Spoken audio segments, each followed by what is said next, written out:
the glow of the iPhone screen, it felt warmer somehow than the pathetic 80-watt bulb hanging over my borrowed folding table. I remember that night. September.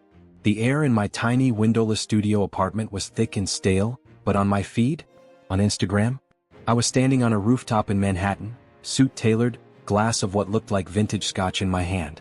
The caption read, "The view from the top is always better. Grinding hard for the next level. #billionaire mindset. Grinding hard." I typed that while sitting in stained sweatpants, smelling the lukewarm instant ramen I was about to eat, with maybe $73 left in my bank account. The suit? It was a $50 rental from a place 2 subway stops away. The scotch? Apple juice. The rooftop? I'd sneaked up there during an open house viewing for a condo I couldn't afford a single bathroom tile for. This was it. This was the start of the biggest, most absurd, most humiliating gamble of my life. I was 26, a walking, talking, failing startup. I had an idea, a killer idea. I truly believed that. A software platform that streamlined logistics for small e-commerce businesses. Everyone I pitched to, the few who even took a meeting, they liked the concept. They nodded. They'd say, "Great bones, kid. But where's the traction? Where's the social proof?" That's what broke me. Not the idea but the access. The big investors, the serious money, they don't meet the guy in a wrinkled shirt who shows up on the bus. They meet the guy who looks like he's already made it. The guy who drives an expensive German sedan and wears a Patek Philippe, even if it's a borrowed, fake, or rented version of both. I realized I wasn't selling an idea, I was selling a fantasy. I needed to sell the fantasy that I was the kind of person who was already successful enough to make them even more successful. I needed to become a human facade. It started small. I bought a handful of designer shopping bags, empty of course, off eBay. I'd stage a shot in a coffee shop, bags subtly placed, an open laptop showing a complicated-looking spreadsheet. The laptop was 6 years old and running on fumes, but the photo, it looked like a multimillion-dollar deal was closing. Then came the bigger steps. The car rental. I maxed out a new credit card, the only one I could still open, for a weekend rental of a black Mercedes S-Class. I didn't drive it anywhere important. I drove it 3 blocks to an upscale downtown hotel, tipped the valet $20, a massive outlay, just to park it right out front. Then I walked to the curb, pretended to take a call, and had a friend snap maybe 100 photos in 15 minutes. Leaning against the hood, getting out, looking contemplative in the driver's seat. I remember the feeling of sitting in that car. The leather, the faint smell of money and status. It was intoxicating. For those 15 minutes the air was different. I was that guy. And when I handed the keys back, the sudden, bone-deep deflation was almost physically painful. I was back to being the guy who worried about the next month's rent. The contrast was a punch to the gut. But the plan was working. The photos went up. The likes poured in. But more importantly, the DMs started. "Hey, saw your feed. Impressive. We should connect. My firm is looking at enterprise solutions. You seem like you have a handle on things." The fake life was now feeding the real ambition. The illusion was generating interest that the truth never could. I had crossed a line, a huge ethical line, but I justified it to myself 1,000 times. I'm not lying about the product, only the packaging. I just need a foot in the door. My life became a meticulously curated calendar of cheap lies and expensive facades. I'd spend hours researching where the real money people ate lunch, not to eat, but just to stand outside and take a candid photo of me leaving a meeting with an intentionally blurred background. I'd spend my last dollars on a single top-shelf drink at a high-end bar just to get a photo of the glass and the view, then nurse a glass of water for the next hour until I was asked to leave. The pressure was constant. Every day was an exercise in deception. I had to remember which suit was dry-cleaned and which was stained, which rented watch was due back when, and how to pronounce the names of the vineyards of the wine I'd only ever Googled. I was living on a knife's edge, terrified that one wrong move, one misplaced detail, would make the whole shimmering, elaborate lie come crashing down. One evening I got the call. A real call.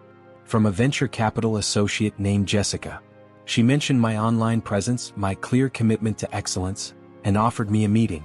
Next Tuesday. Their office. 10th floor. I remember looking at the eviction notice still taped to my fridge, the date looming like a death sentence. This is it, I thought. This is the moment the lie pays off. I just have to be able to fake it for one more hour. But I was about to find out that my fake world was about to collide head-on with another world entirely. A world where the lie was even bigger, deeper, and far more pervasive than I could ever have imagined. A world where the people who had the most to lose were already living an even bigger lie than mine. The next few weeks became a frantic, desperate scramble to build the perfect CEO persona.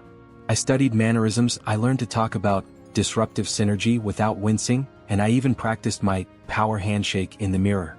I felt like a spy, an imposter, a fraud on the verge of being exposed. But I also felt alive. Because the alternative was failure. The alternative was going back to zero. I was ready to face the music, but I had no idea the music was going to be a badly conducted symphony of deceit. The story of my fall was about to begin, and it wasn't just about my lie. It was about the sickening realization that the entire system was built on a foundation of smoke and mirrors. The meeting with Jessica was a surreal blur.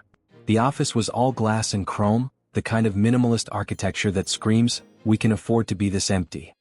The air conditioning was so powerful it felt like it was actively sucking the desperation out of my lungs, replacing it with a cold, manufactured confidence. I arrived in the best of my borrowed suits, a dark charcoal, paired with a shirt I had meticulously ironed for an hour. I even wore the fake Rolex I'd bought for $200 from a street vendor. It was heavy, felt real enough, and the tick was just quiet enough to pass. Jessica was sharp. Too sharp. She didn't look at my watch or my suit or my shoes. She looked at my pitch deck, which thankfully was solid. She liked the numbers. She understood the market need. But then, right after I finished my closing slide, she leaned forward, smiled a brittle, rehearsed smile and said, "So, tell me about the team." The team. I had no team. I had me. And my broken laptop. My heart didn't just drop, it plummeted. I could feel the blood drain from my face. This was the moment. The pivot. The lie I hadn't prepped enough for. The team, I repeated, my voice catching just a little. We're highly decentralized right now as we're still in the pre-seed phase. I tried to sound profound, like I was reinventing corporate structure. We leverage a highly curated network of consultants and freelance developers globally. Lean, mean, and incredibly focused on the MVP. It was the right jargon, but my eyes betrayed me. I could see it. Just a flicker of doubt in her perfect, professional gaze. "Right," she said, not buying it, not entirely dismissing it. "Because your socials, they paint the picture of a much larger operation. The constant travel, the private events." My socials. The elaborate house of cards I'd built. "That," I replied, trying to sound dismissive of my own success, "is the CEO's imperative. My job is to fundraise, to build the brand, and to network. The core development team is siloed, heads down, protected from the noise of the public eye. My co-founder, in particular, prefers absolute anonymity. He's a coding genius." My co-founder. The phantom genius who lived in my imagination. She nodded, but the skepticism was a thick layer of ice between us. "Well, look, we like the product, but we invest in people. And frankly, your burn rate based on your online footprint seems unsustainable for a pre-seed round. We need a verifiable cap table." A cap table. The list of owners and investors. A total blank page for me. "I'll send you an updated memorandum on the cap table by end of day," I said, forcing a confident exhale. I knew I wouldn't. I knew I couldn't. I left that office feeling physically ill. The lie hadn't paid off, it had just created a whole new impossible requirement. I needed a co-founder, a team, and a believable burn rate for a lifestyle I couldn't afford for one single day. The eviction deadline was now only 10 days away. This was the start of the fall. Not a dramatic, sudden collapse, but a slow, excruciating grind of maintaining the image while the reality was actively trying to kill me. I spent the next 2 weeks sinking deeper. I found a way to borrow another $3,000 from a high-interest lender, a desperate move. I used it to rent an Airbnb loft for one night, the kind of place I would film a team meeting in. I hired 2 actors off a local gig site for $100 each to pose as my lead developer and CFO. I even bought a huge, fancy whiteboard and scrawled real-looking engineering terms on it. The resulting photos looked incredible. They looked legitimate. But every photo was a testament to the profound, terrifying depth of my debt and my deception. I posted them. Tagged them with inspirational quotes. The engagement soared. And that's when the truly unsettling thing happened. I got invited to an exclusive, supposedly secretive networking event. The kind of event where you had to be vouched for. My online persona, the sheer audacity of my fabricated success, had somehow crossed the threshold. The gate had opened. I went. Of course I went. It was held in a massive, sprawling penthouse overlooking the entire city. The air hummed with power. Real money. Or so I thought.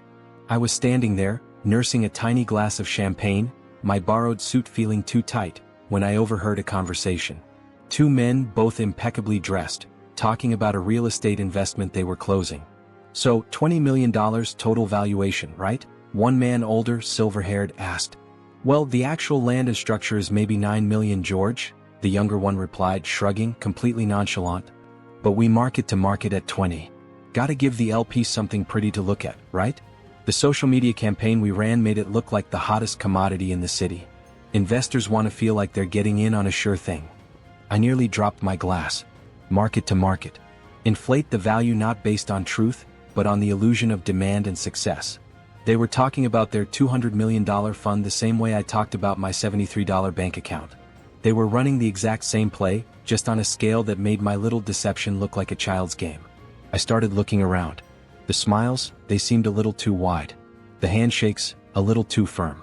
The talk was all about exits and multiples and disruption, but beneath the jargon I started to hear the same brittle, hollow echo I heard every time I looked in the mirror. That night was my turning point. The fall wasn't just my downfall, it was the sickening, liberating realization that the whole elite world I was desperately trying to join was made of the same cheap plaster as my rented props. I wasn't an imposter trying to join the authentic. I was an amateur trying to compete with the professional liars. And now I was an amateur in debt. Deep, soul-crushing debt. And my only way out was to play the game better than they did. The fall was about to get a whole lot steeper. The debt was a physical weight. After the loan and the actor fees, and the non-stop expenditure of maintaining this CEO image, expensive haircuts, high-end coffees, constant dry cleaning, I was down over $4,000 in consumer debt, plus the creeping interest on my original startup loan. The eviction notice wasn't a threat anymore, it was an inevitability. I had failed to secure the VC funding. Jessica's firm passed. They didn't trust the cap table or the invisible team, or maybe they just didn't trust me. The facade had brought me to the door, but it couldn't walk me across the threshold. I was at the edge, staring into the abyss, and I knew I had two choices: quit or double down on the illusion. I chose the latter. Sounds insane, but I felt trapped. If I disappeared, I'd lose the interest I'd generated. My social proof would evaporate. I had to keep the story going long enough to find an actual investor, someone less cynical than the VCs, someone who maybe, just maybe, was more easily seduced by the performance. This period was the most humiliating of my life. I had to get creative to survive. I started showering at the gym because I couldn't afford to pay my utility bill. I'd eat a single protein bar I'd stolen from a corporate event for my entire dinner. I remember spending one entire day in a 5-star hotel lobby, pretending to wait for a meeting, just so I could charge my phone and use their free Wi-Fi to work on my code. The doorman gave me a look that day, a knowing, condescending stare that made me feel entirely transparent. I was living my life in 2-hour bursts. The length of a car rental. The length of a suit fitting. The amount of time I could sit at an exclusive club before ordering a second, unaffordable drink. I was a ghost haunting the luxurious houses of the truly wealthy. Then came the humiliation. The kind that scorches your memory. I was at an art gallery opening, a place where people go to look successful, not at art. I was wearing the black suit, the fake watch, talking confidently about my platform to a potential angel investor, an elderly man named Robert who looked genuinely intrigued. Everything was going perfectly. I felt like I was finally mastering the performance. Then, from across the room I heard it. A loud, booming voice. "Hey, isn't that the guy who left his Porsche Boxster on the side of the road with the flat tire last month?" My blood ran cold. It was the owner of the small, independent rental agency I used. A man named Luis who, it turned out, was catering the event. I hadn't rented the car in weeks. But Luis remembered my face. And he remembered the disastrous time I'd rented the Boxster and got a flat tire in a very visible, non-glamorous part of town, which I'd abandoned in a panic because I couldn't afford the tow and the massive deductible, claiming it had been stolen. Robert, the angel investor, stopped talking. He simply turned and stared at me. "The flat tire," Luis continued, completely oblivious or simply uncaring. "We had to charge him $500 for the tow, sir." He just disappeared. The room seemed to tilt. The ambient noise of soft jazz and polite chatter faded out. I could feel the heat on my neck, up into my ears. I didn't try to lie. I couldn't. I just stood there mortified. Robert, bless his old heart, just looked me up and down. His expression wasn't angry or even disgusted. It was just disappointed. "Mr. Blake," he said, using the slightly modified, grander version of my first name I used for online presence. If a man can't afford a tow truck for a $100,000 car he claims to own, he probably can't afford to run a logistics platform. He turned and walked away. No drama, no shouting, just a quiet, profound rejection. The humiliation was so complete, so total that I didn't even run. I just stood there until Luis moved on to serve drinks, and then I quietly, slowly walked out of the gallery. I didn't take the subway. I walked the 6 miles back to my dingy studio. As I walked past the glittering towers and the expensive storefronts, the illusion I had built shattered completely. The lie was over. I was broke, exposed, and deeply ashamed. I got back to the studio, and the apartment manager was waiting for me. He handed me the final notice. I had 48 hours to move out. I sat on the floor, surrounded by my few miserable possessions, and the most valuable things I owned: a borrowed suit, an empty designer shopping bag, and a fake gold watch. The reality of my situation hit me with the force of a wrecking ball. The illusion hadn't worked. It had only made my inevitable fall more dramatic, more painful, and much more public. But something shifted in that moment. The shame turned to a cold, hard resolve. I had spent 6 months being a professional fraud, and in the process I had learned how the real frauds operate. I learned the language, the access points, the vulnerabilities. I had failed to get the money, but I had acquired a unique education. I wasn't done. But the next phase, the grind, wouldn't be about the illusion. It would be about disappearing, working in silence, and building the real thing. I had to stop selling a fantasy and start selling actual value. The only way to win this game was to stop playing it. I took out my laptop. I didn't open Instagram. I opened my code editor. The grind was about to begin. I lost the apartment. That's the simple truth. The very next day, I packed what I could into a single duffel bag and a backpack. I gave the fake watch and the borrowed suit back to the respective rental places, took the miserable cash back, and used it to buy a month's worth of time in a cheap, shared hostel room far outside the city center. Disappearing. That was the first small victory. Deleting the fake life. I archived every single post on Instagram. I changed my profile picture to a simple black silhouette. I removed the CEO and founder title from my LinkedIn and replaced it with a single humble word: developer. The silence was deafening, but it was also a profound relief. The stress of maintaining the performance had been worse than the stress of poverty. The grind was brutal. My world shrank to a 6x8-foot cubicle and the screen of my old, whirring laptop. The logistics software platform, the one that had been a prop in my fantasy life, now became my entire reality. I was coding 12 to 16 hours a day. No networking events. No more lattes. My diet was ramen and whatever cheap chicken I could cook on the hostel's communal burner. My new social circle was the other digital nomads and lost travelers, none of whom cared about my burn rate or my exit strategy. They only cared if I was quiet after 10 p.m. The isolation was intense, but it gave me a level of focus I'd never known. I wasn't coding to impress an investor. I was coding to survive. Every line of code was a tiny brick in the foundation of the real company. I started doing freelance work, simple web development for small businesses, just to keep the lights on and the hostel bill paid. It was mind-numbing, but it taught me something essential: the value of money earned from real work. Every few $100s I earned went straight back into development or into paying down that high-interest debt. The small victories became my fuel. Victory 1: launching the minimum viable product, MVP. It wasn't slick or pretty, but it worked. I had built it to the point where a single tiny e-commerce vendor could use it to track their shipments. That first customer, a woman selling handmade soap on Etsy, paid me $35 a month. $35 of real, uninflated, authentic revenue. That felt better than 1,000 empty Instagram likes. Victory 2: the debt. It took me 7 months of relentless freelancing and living on next to nothing, but I paid off the high-interest loan. I remember the exact moment I saw the zero balance. I didn't celebrate. I just felt a quiet, deep sense of ownership over my own life again. I was free. I was still poor, but I wasn't beholden to a lie anymore. Victory 3: the first time I was contacted by a real potential investor who found me through the product, not the performance. It happened about a year after I went silent. My product had slowly, organically started gaining traction. That $35 customer had told 2 friends, and those 2 friends had told 2 more. I was up to 22 paying customers and bringing in about $800 a month. Enough to rent my own tiny, slightly less depressing studio. The email was from a reputable, smaller-scale logistics fund. They said they had been tracking the product's usage because several of their portfolio companies had started asking about it. They didn't mention my social media. They didn't mention my suit. They only mentioned the API efficiency and the customer reviews. The meeting was held at a simple downtown diner. I wore a clean but worn t-shirt and jeans. My laptop was still old, but the pitch deck was all real numbers. Real revenue, real churn rates, real customer testimonials. I told them the whole truth. Not the story of the flashy CEO, but the story of the product, the struggle, and yes, even the embarrassing failures of the past. I didn't hide the humiliation. I presented it as lesson learned. The investor, a man named Alan, listened patiently. When I was done, he didn't talk about my brand or my personal lifestyle.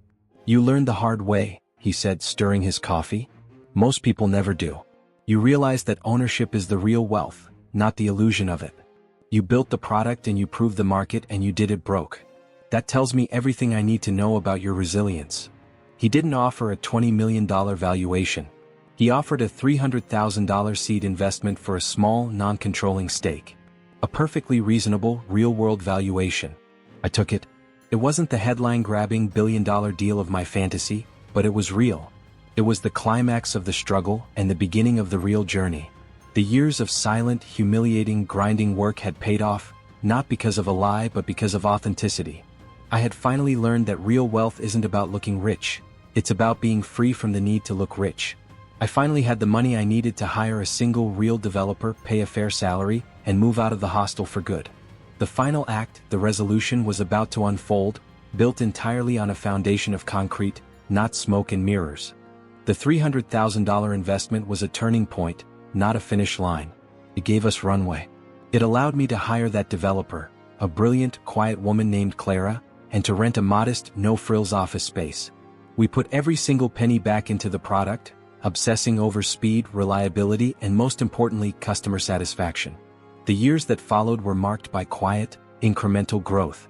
No press releases. No flashy events. No social media. The company's public face was the product itself. We just kept our heads down and built the best logistics software for small e-commerce businesses on the market. I learned the true meaning of ownership and peace of mind. I drove a used, sensible sedan.